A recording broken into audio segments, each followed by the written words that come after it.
Wait, so I'm going back to the police station now. They give me my tetanus jab.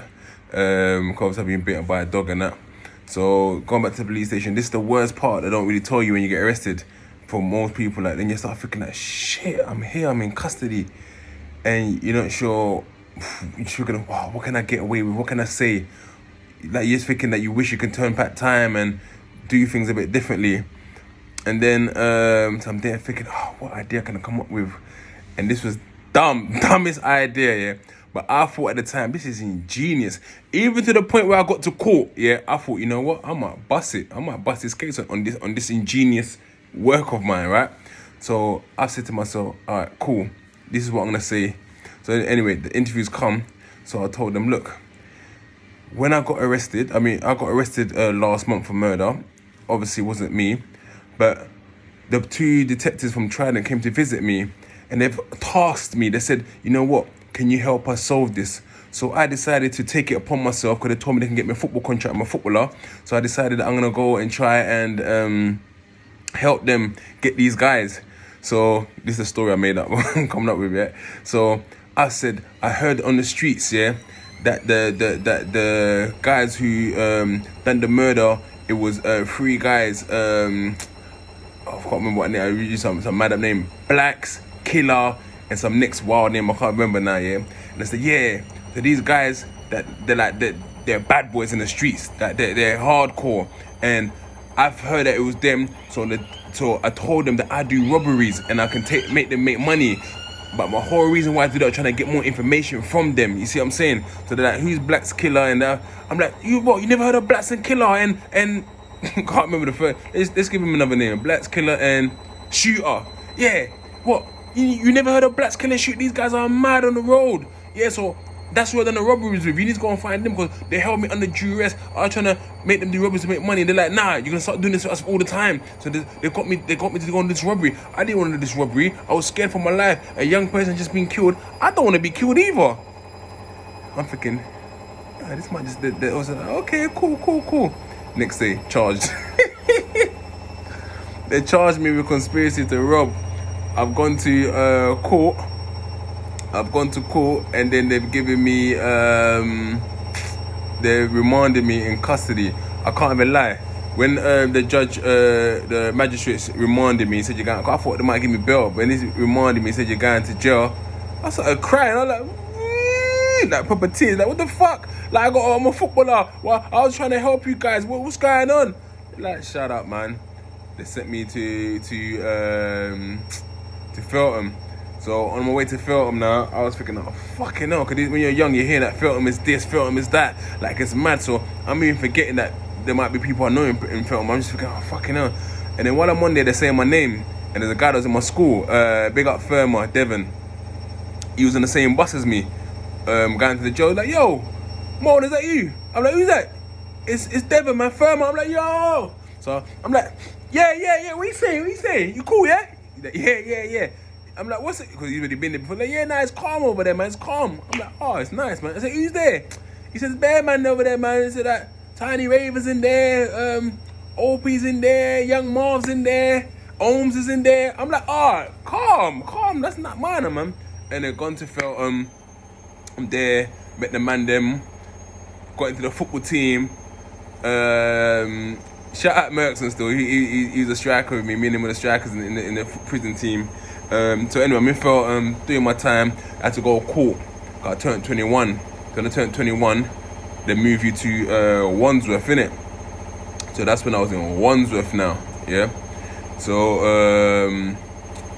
I'm in Wandsworth.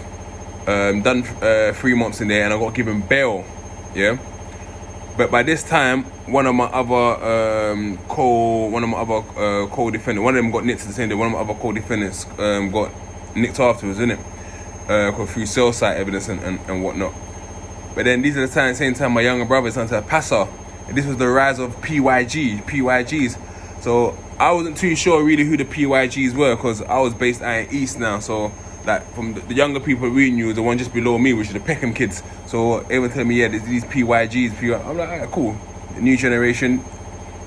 So I got given bail, so I had to go and live at my parents' house in Peckham as part of my bail condition.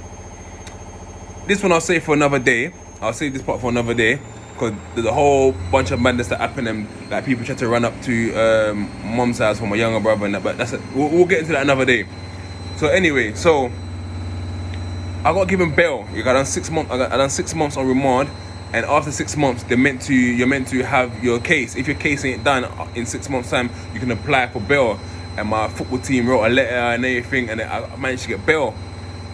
But when I got out bail, like, it was mad. Again, my greed. One issue I had was greed, yeah? And it was like, you know what? I'm going to jump back and do what I'm doing because I might be going to jail. And fortunate enough for me as well, that's the time that my first daughter was conceived while I was giving bail. So I always say, you know what? Things work for a reason. Whatever happens works for a reason, because then my daughter would have never been here if I never got bail. Got bail. So I'm on road for a few months and I'm back doing boxes again. And then I'll come back to how I went back into jail and got caught again. But anyway, so fast forward to my trial, yeah? So I'm giving this whole thing and it's looking alright. Because it's like, I'm in court, I've given said I was scared for my life. I look at the jury, I tried to wear my glasses, I wore a suit, I'm all acting all timid in court. I'm thinking, yeah, that, you know what? And then like even certain circumstances like worked in my favour. Like when it was coming to, they're like thinking, oh, are these, is this, what do you call it? Blacks killer and shooter people, are they really real and so on? Anyway,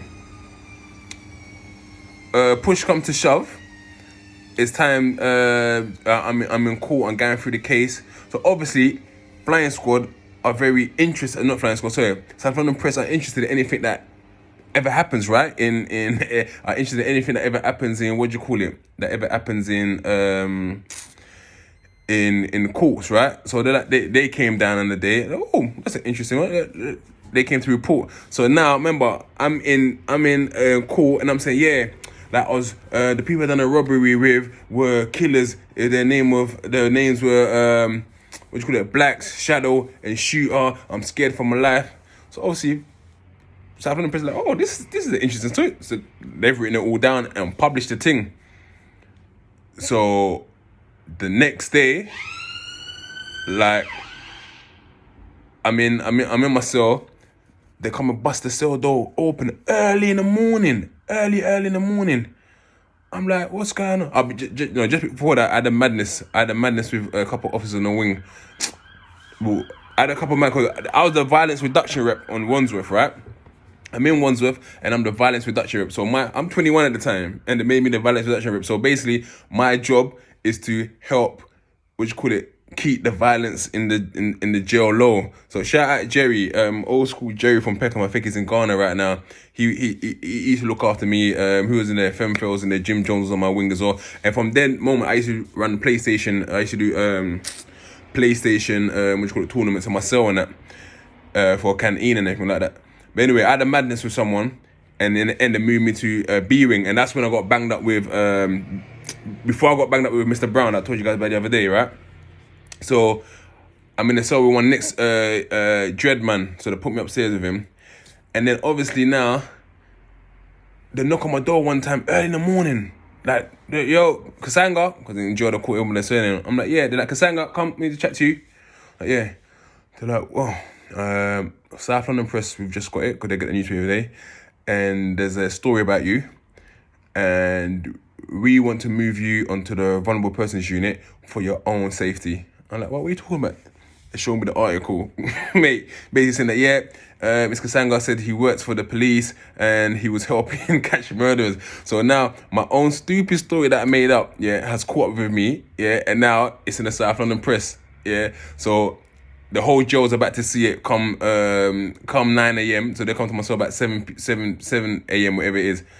I'm like, I ain't got to with no vulnerable persons unit. I said, fuck that, man. I said, if whoever wants to do me something, let them do something. I'm staying on the wings. Like, I know that this is a story that I've made up. So if I ain't got time to explain it to everyone that this is what story I made up, but obviously everyone's gonna see what they're seeing. So then I'm getting calls from this woman's dog ain't trying to move, boy.